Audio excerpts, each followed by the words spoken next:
သောရရှင်များမင်္ဂလာပါရှင်ဒီနေ့သောရရှင်တွေကိုထာဝရလှပမြမဂီတအစီအစဉ်ကိုတင်ဆက်ပေးပါမယ်ဒီနေ့စီစဉ်မှာတော့ရှေးနှစ်ပေါင်းများစွာတွေကလက်ဆင့်ကမ်းလာခဲ့တဲ့မဟာဂီတသချင်းကြီးတွေကိုဒီကနေ့ခေတ်မှာခြေခြေပြည့်ပြည့်အသိရှိစေဖို့လှုံ့ဆော်တဲ့အကြောင်းတွေကိုမြန်မာနိုင်ငံဂီတအစည်းအရုံးဗဟိုမဟာဂီတအလွှာတွဲဘက်အတွင်းရေးမှူးအဆိုအတီးပညာရှင်ဦးသက်ဆွေနဲ့မဟာဂီတအဆိုပညာရှင်ဒေါ်လိုင်းတို့နဲ့တွေ့ဆုံမေးမြန်းခဲ့တာကိုတင်ဆက်ပေးပါမယ်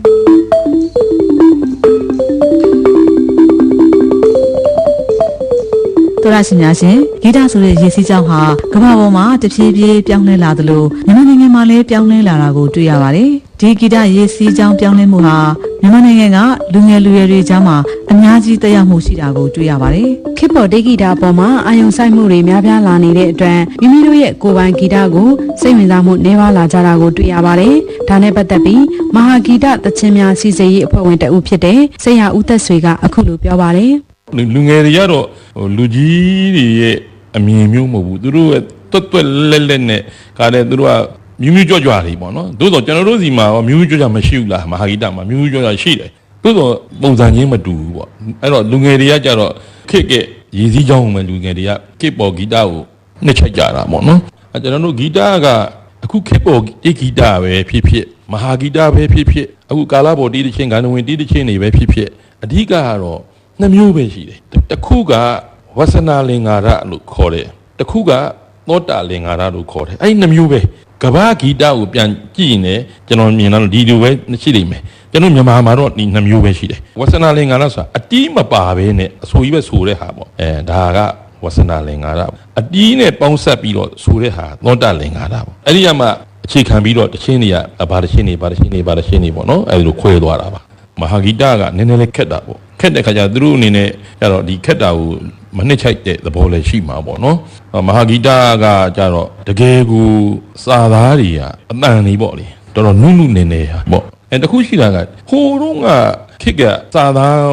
အတန်ကိုဦးစားပေးတာပေါ့နော်အခုဒီဘက်မှာကျတော့ရည်စည်းကြောင်း currency ဖြစ်နေတာစာသားတွေကိုဦးစားပေးအတန်မိုင်းမဟုတ်တော့ဟိုဘက်ကတော့အတန်ရဲ့ဟိုဘယ်လောက်ထိနည်းနည်းဆိုင်ဖွင့်တိုင်းမလဲဆိုတော့တီးကွက်တေးသားမဟုတ်ဘဲနဲ့တေးသွားရဲ့အကွက်ကိုဘယ်လောက်ထိဖော်ဆောင်နိုင်မလဲဆိုတဲ့အားတွေကိုလှုံ့ဆော်ကြတာပေါ့ဒီဘက်ကတော့စာသားကိုအဓိကထားလာကြတာပေါ့နော်အဲ့လိုကျွန်တော်မြင်ပါတယ်မဟာဂီတသချင်းတွေကိုစိတ်ဝင်စားဝါသနာပါတဲ့သူအများစုဟာအသက်40ကျော်အရွယ်တွေဖြစ်ပြီးတော့ငယ်ရွယ်တဲ့သူအများစုဟာမဟာဂီတသချင်းတွေကိုမသိကြတဲ့သူတွေများပါတယ်မြန်မာကဏ္ဍဝင်သချင်းတွေကိုမဟာဂီတသချင်းတွေလို့ထင်မြင်နေကြတာဟာအရန်ကိုအန္တရာယ်ကြီးမားတဲ့အနေအထားကိုဖြစ်ပေါ်စေပါတယ်မျိုးဆက်သစ်ကလေးတွေကိုကိုယ်ပိုင်ရိုးရာဂီတကိုရင်ထဲမှာကိန်းအောင်လာအောင်မြေအောင်မြောက်ပေးတဲ့ဆိုတဲ့အကြောင်းကိုလည်းမဟာဂီတပညာရှင်ဦးသက်ဆွေကအခုလိုမျိုးပြောပြခဲ့ပါတယ်ရှင်။ကျောင်းတွေမှာလည်းနိုင်ငံတော်ကလည်းကိုယ်မဟာဂီတတွေကိုအခြေခံတွေကိုသင်ပေးပါတယ်။သို့တော့ဒီတဲ့ပို့ပြီးတော့ထိထိရောက်ရောက်နဲ့ဆိုင်နဲ့သင်ပေးရင်ပို့ပြီးတော့ကောင်းမှာပေါ့နော်။အခုလည်းမသင်ပေးဘူးမဟုတ်ပါဘူးသင်ပေးပါတယ်။ဒါပေမဲ့တပြည်လုံးတိုင်းတာနဲ့ဖြစ်ကြသေးဘူးပေါ့နော်။မဖြစ်ကြသေးတဲ့ခါကျအဲ့ဒါကိုလည်းအခုနောက်ပိုင်းတော့နိုင်ငံတော်လည်းစီမံနေပါပြီယဉ်ကျေးမှုတက္ကသိုလ်ကဆင်းတဲ့ကလေးတွေအလောက်ခံပြီးတော့ဒါတွေကိုပို့ပြီးတော့အဆင်ပြေသွားမှာပါကျောင်းတွေမှာအခုလိုအဲ့လိုအခြေခံတွေကနေစပြီးသင်ပေးမယ်ဆိုရင်တော့မဟာဂီတဒီချင်းတွေကအခုတည်းတော့ပို့ပြီးတော့တိုးတက်လာမယ်လို့ကျွန်တော်မြင်ပါတယ်မဟာဂီတသချင်းတွေဟာခက်ခဲနေတဲ့အတွက်ဆရာနဲ့စနစ်တကျသင်ကြားဖို့တော့လိုအပ်ပါတယ်ဂီတပညာကိုဆရာနဲ့တည်တည်ချာချာသင်ယူခဲ့ရတဲ့အကြောင်းကိုမဟာဂီတအဆိုပညာရှင်ဒေါ်လိုင်းကအခုလိုပြောကြားခဲ့ပါတယ်မေတို့ခေတ်တုန်းကတော့ဆရာစီမှာနဖူးတွေထူတွေဆရာနဲ့ဆရာတေချာတက်ပြီးအမေတို့ကတေချာဆိုပေါ့ဒီလိုကက်ဆက်နဲ့ဖားတော့ဘာလို့မရှိဘူးတမီးရဲ့မေတို့တော့တချင်းတစ်ပုတ်ကိုမတက်ရဘူးဆိုရင်တလနေပါလောက်တက်ရတယ်ဆရာတနေ့တည်းနဲ့ပေးဘူးလေဟို3ချောင်းပေးမယ်4ချောင်းပေးမယ်ပေါ့တချင်းကြည်ညက်အောင်ပေါ့တချင်းကြည်တော့တခါပြန်ပြီးတော့အကုန်လုံးပြန်ဆုပ်ပြပေါ့အဲ့လိုမျိုးရှိတယ်ပေါ့အချိန်ပေးရတာပေါ့တမီးရဲ့အမေကဘယ်လိုတင်ရလဲဆိုတချင်းတစ်ပုတ်ကိုတက်ချင်ပြီဆိုရင်ဆရာစီမှာသွားပြီးတော့တမီးဒီတချင်းတက်ချင်ပါတယ်အမေကိုကြိုက်တဲ့တခြင်းတက်လို့မရဘူးသမီးရဲ့ဆရာဒါကိုတက်ဆိုပါအမေတို့ကတက်လို့ရတယ်လေအဲ့တက်တဲ့ခါကျတော့ခုနအမေပြောခဲ့ပထမပိုင်းကပြောခဲ့သလိုပေါ့သမီးရဲ့တရက်ထဲနဲ့မရပါဘူးတခြင်းတစ်ပုတ်အနည်းဆုံးတစ်လလောက်အမေတို့တက်ယူရတယ်ပေါ့စီဝါအတန်အစာစီဒီပေါ့နော်အဲ့တော့အမေပြောပြမယ်ဟိုပါပေါ့ယူရီးယားတခြင်းလေးတစ်ပုတ်ပေါ့နော်သမီးနော်ဒါအမေဟိုတက်ပြရခဲ့ပါတယ်အမေတော်အောင်ကြီးကိုယ်တိုင်တက်ပေးခဲ့တဲ့တခြင်းမှာအလိုက်ကတော့ချွေးချိုက်တီးနဲ့အမေကလွှမ်းပို့အောင်ဆိုတာလေးဆိုထားတာရှိတယ်နော်အဲ့တော့ဘယ်တစ်ချောင်းဆိုပြမယ်တွေ့နော်လွှမ်းပို့အောင် ညိုမင်းလွင်လေးပြေပြိုတိမ်ကိုဆင်းအဲ့လိုမျိုးခက်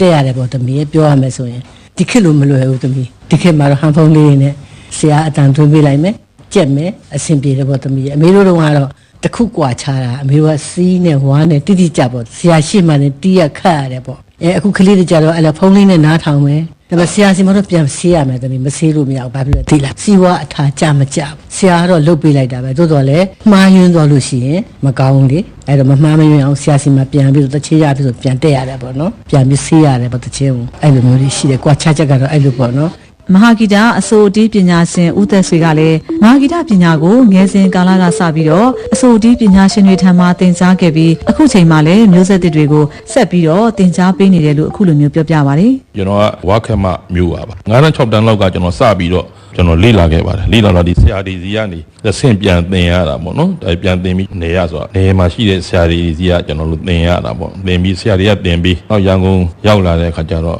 ဝဏ္ဏကျော်ထင်အမေတော်အောင်ကြီးတို့စီမှာတခါဆက်ပညာယူပြီးတော့တခါစောင်းဆရာကြီးဦးချမ်းသူ့ဝိုင်းမှာကျွန်တော်ဆိုပါတယ်ဆိုပြီးတော့နောက်တစ်ခါအမေတော်ကြီးဝင်း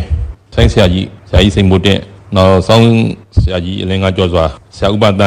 းနောက်စနေရအေဝမ်းခေမောင်နောက်စနေရဆရာကြီးမန္တလေးဦးဦးမောင်အစရှိတဲ့ဆရာကြီးတွေစီမှာပန္ဒရာဦးကျော်ညွန့်အဆိုနီးပြကြီးဆရာကြီးတွေစီမှာကျွန်တော်စနေကြအဲ့လိုလေးလာပြင်ခဲ့တဲ့အခါကျွန်တော်တို့ကတော့ဒီမဟာဂီတကိုသိတဲ့အထိဒါဖက်တွယ်သွားပြီးကျွန်တော်တို့ကဒါမဟာဂီတကိုမျက်နှိုးပြီးတော့ဆက်လက်ပြီးလေ့လာသွားမှာပဲအခုလည်းကျွန်တော်တို့ကလေ့လာနေတော့မယ်ဒီနေရာမှာဒီဟာကိုတစ်ခုရှာလို့သွားတွေ့ရင်နောက်တစ်ခုကထပ်တွေ့လာတာပေါ့နော်မြစ်အလျားလိုက်ကူးသလိုပါပဲဒီတစ်ခုတွေ့တယ်ဆက်လေ့လာတယ်နောက်တစ်ခုသွားတွေ့တယ်ဆက်လိုက်လို့မဆုံးဘူးပေါ့နော်ကျွန်တော်တို့မဟာဂီတကိုပြန့်ပွားဖို့အတွက်ဒီကျောင်းနေမှာပေါ့နော်ကျွန်တော်သင်ပေးပါတယ်နောက်ကျန်တဲ့တပည့်တွေလည်းဒီဆိုကရေးဒီမှာလည်းကျွန်တော်သင်ပေးပါတယ်သင်ပေးလို့ဒီကလေးတွေလည်းအများကြီးကိုကျွန်တော်မွေးထုတ်ပေးနိုင်ပါတယ်သူတို့အောင်မြင်တဲ့လမ်းကြောင်းပေါ်ရောက်နေတဲ့အဆိုတော်တွေလည်းရှိပါတယ်ဂီတနဲ့ပတ်သက်ပြီးနိုင်ငံတော်အစိုးရကအစိုးအကအရေးအတီးပြိုင်ပွဲတွေကျင်းပပြီးတော့ဝါသနာရှင်ပညာရှင်တွေမွေးထုတ်ပေးလျက်ရှိပါတယ်ဒီပြိုင်ပွဲကိုကျင်းပပေးခြင်းအပြင်လူငယ်လူရွယ်တွေမဟာဂီတကိုပုံမစိတ်ဝင်စားလာပြီးတော့ဘဝနေထိုင်ရေးအတွက်ဘလို့အကျိုးကျေးဇူးတွေရစေတယ်ဆိုတာနဲ့မဟာဂီတပြန်ပွားရေးအတွက်လှုပ်ဆောင်တဲ့အချက်တွေကိုလည်းဆရာဦးသက်ဆွေနဲ့ဒေါ်လှိုင်းတို့ကအခုလိုမျိုးပြောကြားကြပါတယ်ရှင်ဆိုကရင်းတီးလုပ်ပေးတဲ့အခါကျတော့တော်တော်ကိုတန်ဖိုးရှိတယ်ကျွန်တော်တို့နိုင်ငံကျွန်တော်တို့ရဲ့လူမျိုးရိုးရာတိဂိတပေါ့နော်ရိုးရာတိဂိတအတွက်အမတန်မှကိုအကျိုးရှိတယ်ဒီကလေးတွေကပြိုင်တဲ့ကလေးတွေကမြန်မာသံကိုနှစ်ချိုက်ကြီးကိုသိဆိုလာကြတယ်သူတို့ရင်ထဲမှာမြန်မာသံကဘလို့ဆိုရတယ်ဘလို့တိခတ်ရတယ်ဘလို့အတန်ထားရတယ်ဘလို့ဖွဲ့နှွေရတယ်ဆိုတာကိုသူတို့ကောင်းကောင်းသိသွားတယ်သိသွားတဲ့ခါကျတော့သူတို့ကိုယ့်ရဲ့ရိုးရာတိဂိတကိုသူတို့ပို့ပြီးတော့မြန်လို့လာကြတာကိုတွေ့ရပါတယ်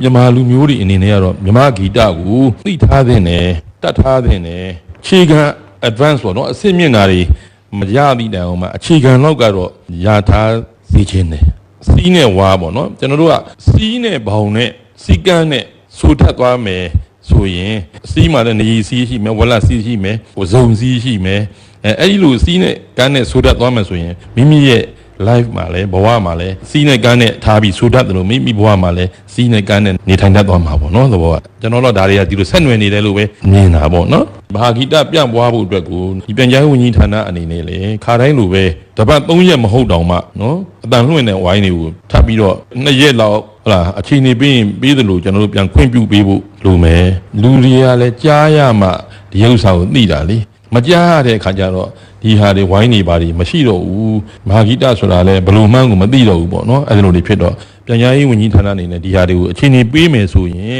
်ဒါလေးကိုတော့ပြန်ပြီးတော့လုပ်ပြီးစေချင်ပါတယ်ဒါကျွန်တော်အကြံပြုတာပါမြမအတန်းနေပြီးတော့တချင်းကြီး